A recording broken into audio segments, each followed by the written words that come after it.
Quem veio aqui ouvir uma palavra de Deus? Joel capítulo 1, o versículo de número 1, que diz assim: esta é, pois, a palavra do Senhor que veio a Joel, filho de Petuel, capítulo 3, versículo 9 e o versículo 10, diz assim: sendo assim, proclamai isto entre as nações, preparai-vos para a guerra, convocai os guerreiros, juntem-se todos os homens de guerra e avançai, forjai espadas das rédeas dos vossos arados e foices empoderadas. Diga ao fraco, eu sou forte. Amém? Eu vou dizer, diga ao fraco, os irmãos após mim, eu sou forte. Diga o fraco, eu sou forte. Mais alto, diga ao fraco, eu sou forte. Se aceite glorificando, bendizendo ao nome de Jesus.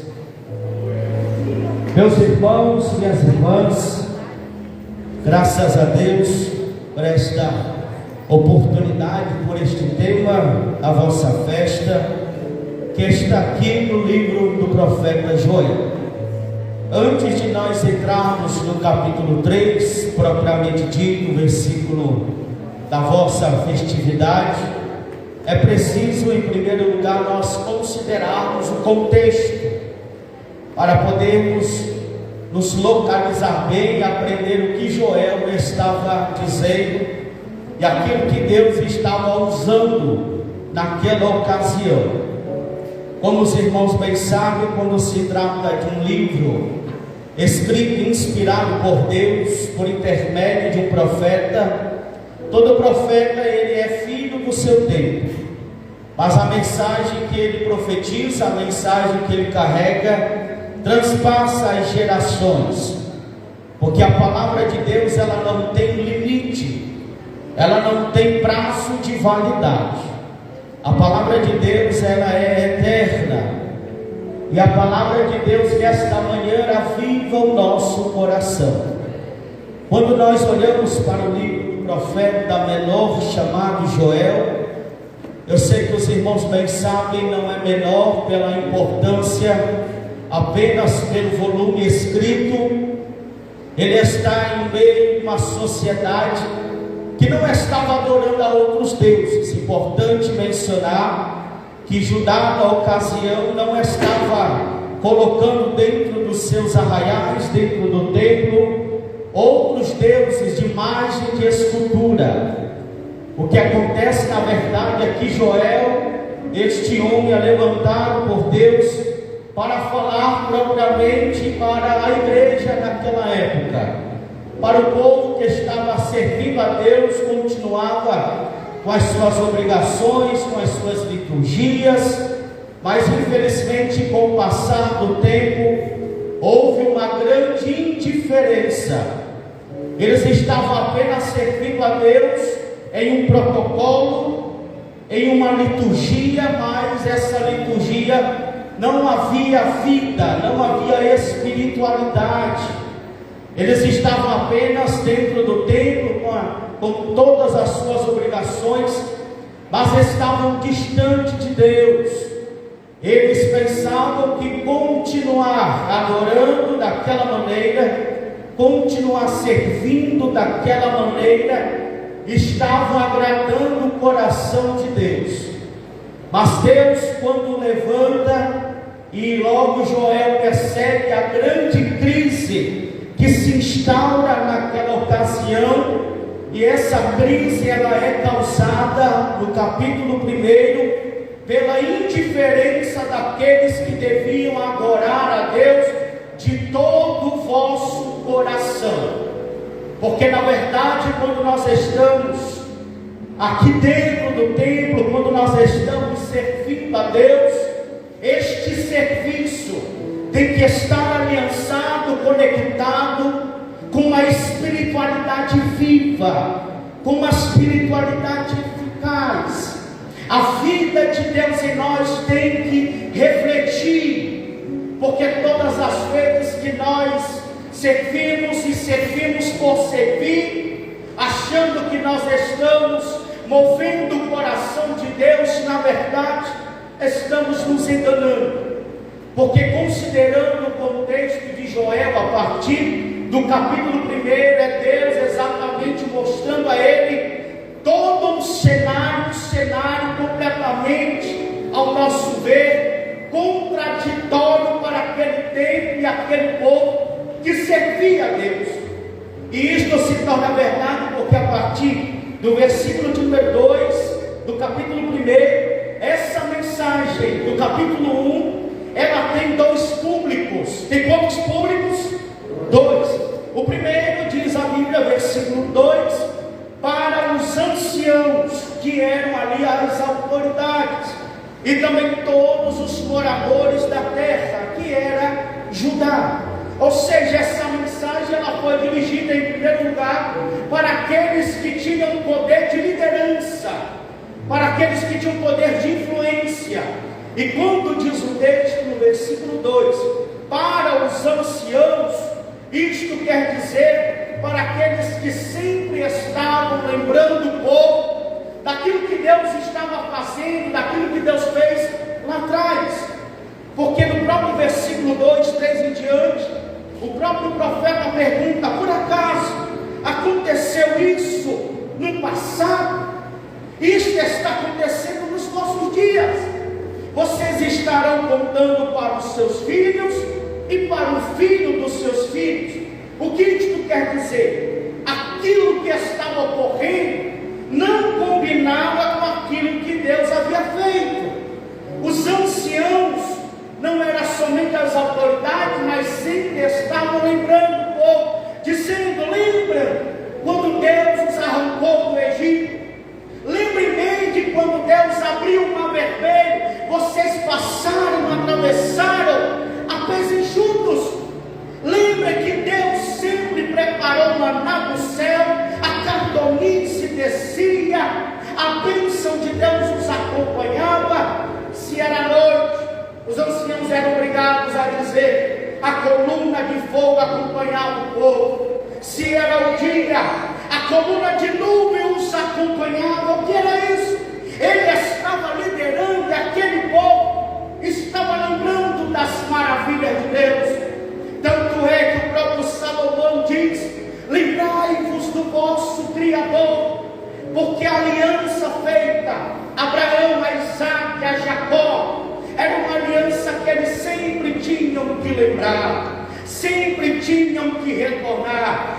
Mas esses princípios, eles foram abandonados, e consequência, diz a Bíblia que a praga de gafanhoto começou a entrar dentro dos arraiais, das lavouras, da agricultura daquele povo. Mas a pergunta é: o que significa essas pragas, esses gafanhotos do capítulo 1? Nada mais é, nada reflete do que a condição espiritual daquele povo. Eles estavam ouvindo o que Deus havia feito, estavam até lembrando, irmãos, estavam até considerando no passado, mas não havia nenhum efeito hoje. Não valia de quase nada para aquela geração. Aquela geração se afasta de Deus, e o cenário de gente, o cenário do povo que sempre se afasta de Deus, não é prosperidade, mas é escassez e é falta. Não adoravam outros deuses, é verdade, mas a indiferença com a oferta, por exemplo, porque o culto na tradição mosaica tinha que haver oferta de libação, oferta de manjares, e não havia, se não havia oferta, não havia culto. O culto foi abandonado e prejudicado, e Deus mostra isso a Joel, sem mostrar outra coisa, sem colocar o profeta em uma outra visão, sem colocar o profeta que ele estivesse à frente daquela ocasião, daquela geração, e não escondesse a real condição. E eu trago para a nossa vida, irmãos, Deus tem feito muito por nós. Deus sempre tem feito muito pela nossa vida. Deus nos libertou da escravidão do pecado, nos arrancou lá das trevas, nos colocou no centro da sua presença. Para quê? Para nós estarmos indiferentes? Não, é para continuarmos adorando a Deus em espírito e em verdade. Todas as vezes que somos indiferentes com a causa do Rei, todas as vezes que nós fazemos pouco caso, isso reflete muito mais a minha condição, a minha vida espiritual, do que aqueles que estão sofrendo. Joel estava naquela geração, mas ele se colocou na posição para Deus usá-lo para aquela ocasião. No capítulo 2, a mensagem ainda de anúncio. Agora o profeta vai falar sobre o dia do Senhor.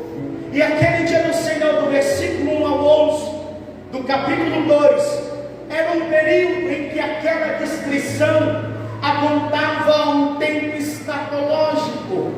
Mas naquele entendimento, o dia do Senhor era um dia de trevas, era um dia de prestação de contas, era um dia em que o remanescente seria abençoado, seria salvo, mas de contrapartida os indiferentes iriam sofrer pelas suas próprias consequências dos seus atos. Do versículo 1 ao 11, é Joel dizendo: vocês devem se preparar, porque o dia do Senhor vem. Essa indiferença, essa maneira dúbia de servir a Deus, tem prazo de validade. A mensagem ressoou no coração de Judá, daquele povo, começou a mudar as suas atitudes. Tanto é que o profeta também muda o padrão dessa chamada de anúncio de denúncia. No versículo 12 ao 17 do capítulo 2, ele mostra então o segredo para que aquela ocasião, aquele cenário mudasse. Ele começa a dizer tanto aos sacerdotes como para todo o povo, dizendo: vocês devem vir a Deus e vos converter de todo o vosso coração. Se vocês querem um cenário transformado, vocês devem primeiro serem transformados à luz do que Deus está dizendo. Querer a transformação do nosso cenário é até legítimo, mas o convite, o versículo 12 até o versículo 17 de Joel, ele diz: contudo agora, diz o Senhor, convertei-vos a mim de todo o vosso coração, com jejum, lamento, pranto, dilacerai o vosso coração. Que era isso? Ele queria mudar aquela prática religiosa do capítulo 1. Se no capítulo 1 a adoração, o serviço era executado de maneira indiferente, a partir do 2, Deus ele dá o padrão. E qual é o padrão? É de todo o vosso coração. Se nós fazemos para Deus e não é de todo o nosso coração, nós não podemos fazer. Se nós fazemos para Deus, mas não é de toda a nossa alma, não é de todo o nosso entendimento, de tudo que nós temos, não chega até o trono da graça de Deus. Mas o capítulo 2 mostra a misericórdia de Deus, de um povo que está indiferente, mas Deus está dizendo: eu quero perto de mim, eu quero esse povo para perto da minha presença, no centro da minha vontade. Mas para estar no centro da minha vontade, tem que ser de todo o vosso coração. Deus ele nos chama esta manhã de festa para nós adorarmos e servi-lo com todo o nosso coração, sem reservas. E quando isso acontece, a nossa adoração chega ao trono da graça. No capítulo de número 3, a partir do versículo 9 e 10, capítulo. Em primeiro lugar, Deus quer que aquele povo, após essa conversão, a esse posicionamento de se converterem de todo o coração, porque isso mudaria não somente as suas vidas naquela geração, mudaria também todo o cenário. Versículo 9 e o 10, Deus quer uma posição deste povo, para que a glória do Senhor retornasse. Mas como aconteceria isso? Reconhecendo em primeiro lugar a sua condição, reconhecendo a sua posição. Qual é o tema da festa? Ou seja, não é diga o forte, eu sou mais forte ainda.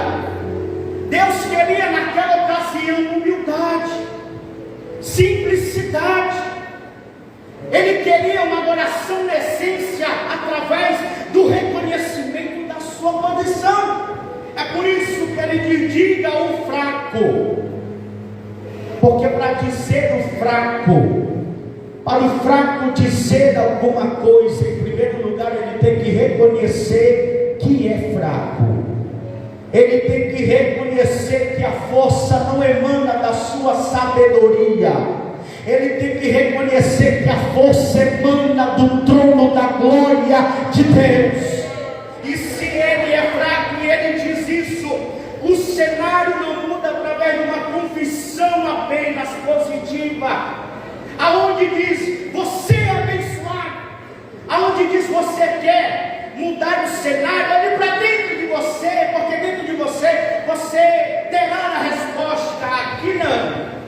Biblicamente Deus diz para ele, e através do profeta ele diz: mas tem que o fraco dizer, não é o forte, não é o entendido, é diga o fraco. Essa expressão ela mostra que Deus queria que aquele povo considerasse a sua condição diante de Deus, porque enquanto nós não percebermos que a força emana de Deus, nós sempre perderemos a batalha.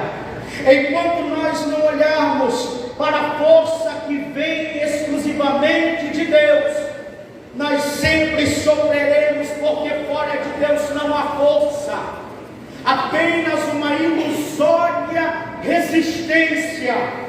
Porque aquele que está com Deus não tem que dizer que pode, que tem, que faz, que é. Ele muda essa lógica dizendo: se eu faço, é porque a tua graça me capacitou. Se eu faço, se eu tenho, é porque foi o Senhor quem me deu. E como obter essa força, irmão? Então, se ele é fraco, está dizendo uma coisa boa: eu sou forte. Como ele pode receber essa força para guerrear contra o pecado, para guerrear contra aquilo que pelas suas próprias forças faz com que ele caia a todo momento? Ele até guerreia contra aquele pecado, mas ele cai toda semana, perde a batalha para o mesmo gigante, porque ele está lutando com a sua própria força, as suas próprias sabedorias. Ele não sabe mais o que fazer. Qual é o segredo do recebimento dessa força? Tiago, no capítulo 4, versículo 8, ele diz: chegai-vos a Deus, e Deus se chegará a vós outros.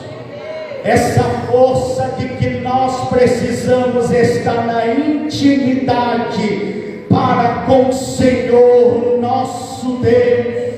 Está em eu reconhecer essa fraqueza e dizer: mas mesmo com a minha fraqueza, eu me coloco diante dos teus pés, porque Paulo mesmo ensinou, e Jesus disse a ele: Paulo, o meu poder se aperfeiçoa na tua fraqueza.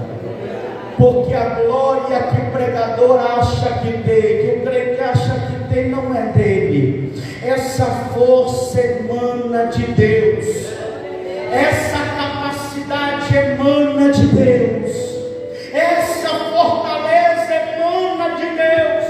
É por isso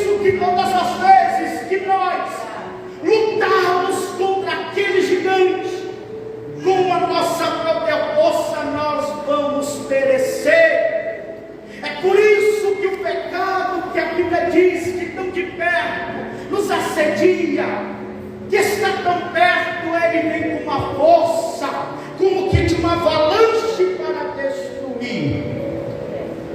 Mas maior é Deus, e a força que vem dele faz com que nós sejamos fortes diante destas tentações. O que Joel estava dizendo para aquele povo: vocês se tornaram fracos nessa adoração. É contraditório, porque essa adoração, enquanto chega ao trono da graça, deve fortalecer e renová-los, mas não aconteceu. O que aconteceu é que vocês ficaram indiferentes. O que aconteceu é que teve um efeito contrário, mas não é assim. É o próprio Deus colocando o padrão do culto a Ele, dizendo: tem que ser de todo o vosso coração, tem que brotar daqui de dentro, tem que brotar da alma, tem que brotar aí do teu interior. Sabe por que tem que ser dentro? Porque fora tem gente até levantando a mão e dando glória, mas dentro só Ele sabe como está. A força não está no mover dos braços, na língua, na palavra, está aqui dentro. Porque enquanto o homem exterior se cansa, se corrompe, o interior se renova a cada dia. É por isso que não entendem bem quando nós estamos dentro da casa do Senhor, adorando, falando em mistério, se levantando e até animando os outros. Que o crente pentecostal ele é assim, mesmo na tristeza, ele encontra força para adorar e animar os outros. Sabe de onde vem isso? Do Espírito Santo que habita dentro de você. Eu lhes digo uma coisa: eu não sei o que tentou derrubar a tua força, a tua adoração, mas nesta manhã Deus vai renovar as tuas forças, a tua capacidade será renovada, porque a igreja ela é forte. Porque não adianta o crente sozinho, na sua individualidade, dizer: eu sou forte, o meu irmão lá não sei muito não. É a igreja que é forte, porque nela habita o Espírito da graça de Deus. E quando Joel ele interliga uma coisa com a outra, porque ainda no capítulo 2, a promessa de restauração dessa força, a partir do 17 ele diz: e há de ser que Deus derramará do seu Espírito sobre toda a carne. Isto é referência da força motriz que a igreja iria receber. Essa força queria guiar na luta contra o pecado, na luta contra o mal. Não iria ser do ser humano, iria vir do próprio trono da graça de Deus. E Ele já cumpriu esta promessa. Ele já derramou do seu Espírito sobre toda a carne. O Espírito Santo está aqui nesta manhã também para nos renovar, para nos levantar, para nós sejamos firmes e constantes. E é esse Espírito que está aqui nesta manhã. Diga aí para o irmão que está do seu lado: esse Espírito está aqui esta manhã. Esse Espírito Santo está aqui esta manhã. Porque tu não vai sair daqui dizendo que tu é fraco. Tu não vai sair daqui dizendo que tu é um perdedor, um derrotado. Não, irmão, eu até tentei, mas toda semana eu perco a batalha para aquele pecado. Perdia. Porque nessa festividade Deus não vai marcar apenas a vida destes jovens, Deus vai marcar a vida de toda a igreja. Receba a força divina do poder de Deus. Tu não mais perderás esta batalha que toda semana tu está perdendo. Essa batalha para o pecado, essa batalha para a preguiça, essa batalha que parece que te vence todo dia, todo tempo, irmão. Eu já até jejuei para me livrar desse mal. Esse mal não sai. Eu já até jejuei para me parar de olhar isso. Eu não paro, sabe por quê? Está lutando com a tua própria força. Mas essa manhã na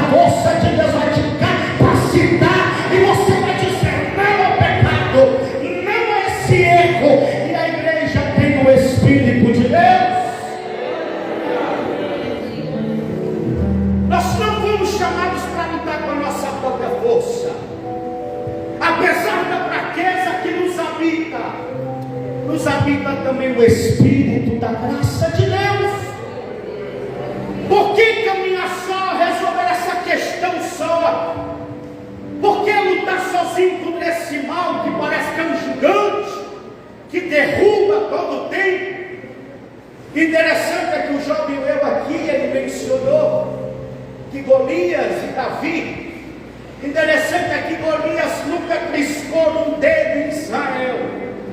Ele somente aparecia e gritava, e todo Israel perecia e voltava com medo, porque no máximo que o mal pode fazer é gritar, é dizer que você não pode, é dizer que esse mal é maior. E Davi, ouvindo isso, dizendo: quem é esse incircunciso filisteu que afronta o Deus vivo? Ele vem a mim com pau e com pedra, mas eu vou diante dele no nome do Senhor. Porque Davi sabia que a armadura de Saul não era a sua força. Ele rejeita. Ele sabia que não era com pau, não era com pedra, era com o nome do Senhor nosso Deus. Esta manhã eu não sei qual é o mal que tem afligido, eu não sei qual é a personalificação do mal, eu não sei qual é o inimigo que tenta dizer que você é um derrotado e um perdedor, mas esta manhã o próprio Deus diz para você que você é forte em nome de Jesus. É porque habita em ti o Espírito da graça de Deus, é porque o amor de Deus nos constrange. Fique de pé em nome de Jesus. Aleluia. É porque essa fortaleza ela não é nossa.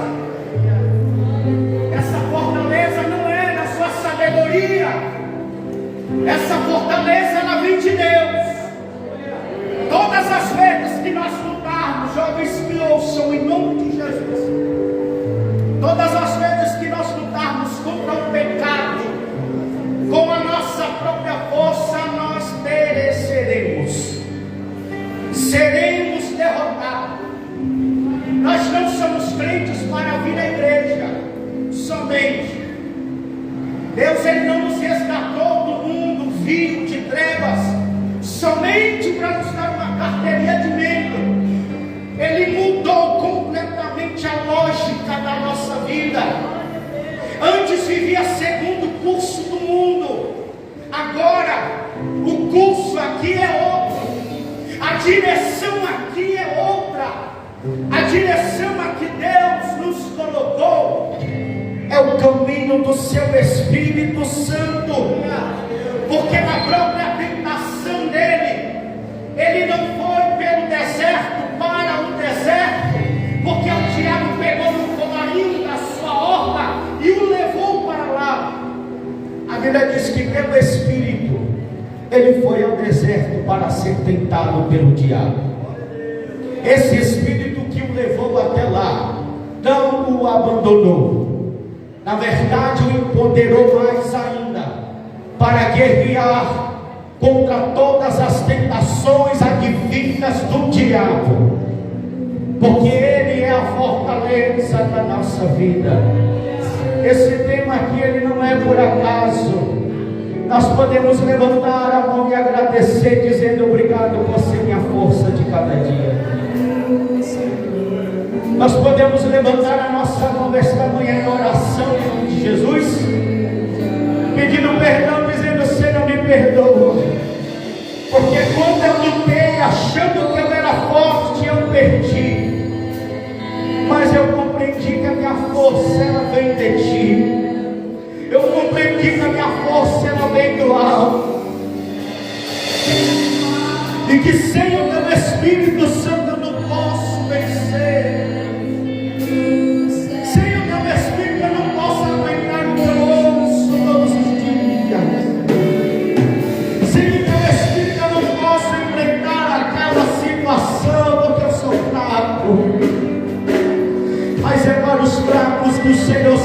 dirige essa manhã dizendo: a minha fortaleza te preenche esta manhã. A minha força, a força do Espírito Santo de Deus, ela te preenche esta manhã. Não mais pereceremos, porque essa batalha não é contra a força, não é por força e nem por violência, é através da palavra de Deus.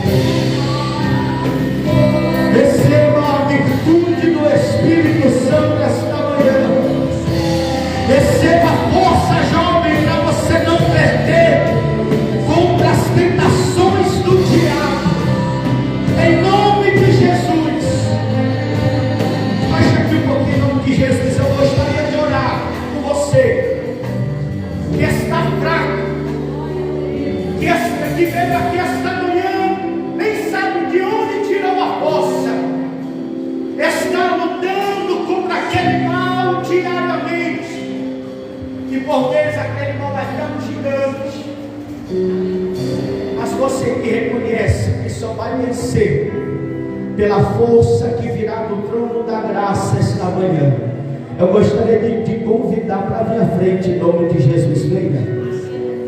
Venha, porque o trono da graça esta manhã vai liberar para você e sobre a tua vida essa virtude que nós tanto precisamos. Continuar servindo a Deus para alguém que está longe, diferente disso. É tão fácil, é tão fácil, não é fácil.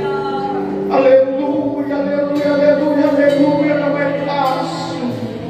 Porque esse reino ele é espiritual e as forças espirituais elas atacam contra nós. Aleluia,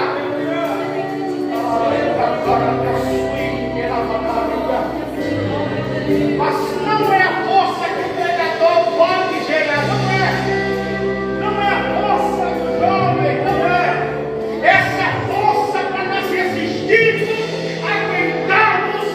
Ela vem de Deus, ela vem de Deus, e o instrumental estará adorando a Deus com força. Enquanto estiver adorando, você vai orando, pedindo a Deus: Senhor, me renova esta manhã. Pedindo: Senhor, me batiza no teu Espírito Santo, me reveste da tua glória. Eu não quero que essa festa seja uma festa qualquer. Eu não quero que essa festa aqui seja um negócio qualquer. Eu quero a minha vida mudar. Aleluia. Eu quero o meu ministério mudado. Vai receber a graça de Deus aí, vai receber a força da vida de Deus. Receba a força que vem de Deus. Receba a virtude de Deus. Vai orando, vai orando, vai orando. Ora, pedindo: Senhor, me renova esta manhã. Senhor, me enche esta manhã, Senhor. Senhor, me enche esta manhã. Em nome de Jesus, vai orando, vai orando. Agora Israel.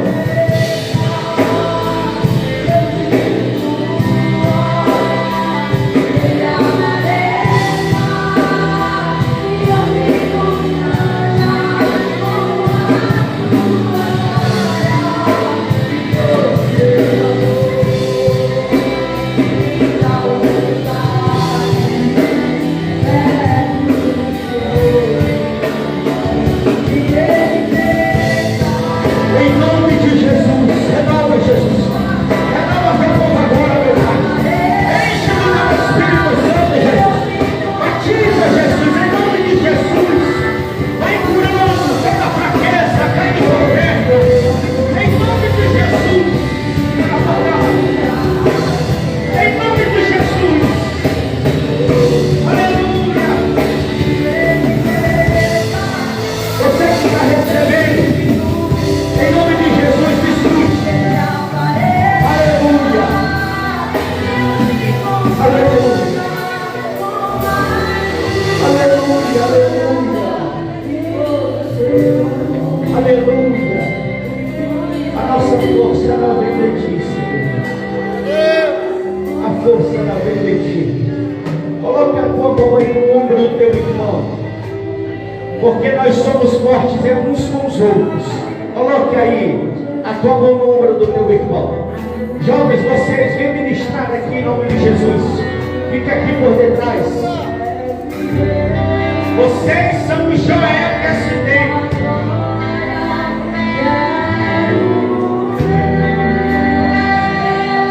São vocês que serão usados para esta geração. Aleluia, rapidinho. São vocês que serão Joel desta geração. Porque jovens, vocês são fortes, porque já vencetes o maligno. Essa fortaleza não é porque tu tem 18 anos, 20 anos de idade. É porque Deus marca essa geração com seu poder e com a sua glória. Não é para viver a juventude sendo derrotado. Viver essa juventude e o tempo passa rápido. Daqui a pouco nós já temos 30, 40, 50. O que nós fizemos na nossa geração? Mas a geração aqui do satélite não vai ser somente mais uma que vai passar. Vocês vão marcar essa geração pelo poder que há no nome de Jesus. Então serão vocês que levantarão as mãos para cá, para frente, para eles. Vocês vão ministrar a graça e a glória de Deus para cá. Porque nós, a nossa fortaleza, a juventude, emana de Deus. O profeta Joel olhou a crise e não se misturou com a crise. Ele estava dizendo: tem uma solução aí. Porque o jovem escolhido de Deus tem uma solução que ele carrega de Deus. E nós vamos orar em nome de Jesus enquanto estaremos orando.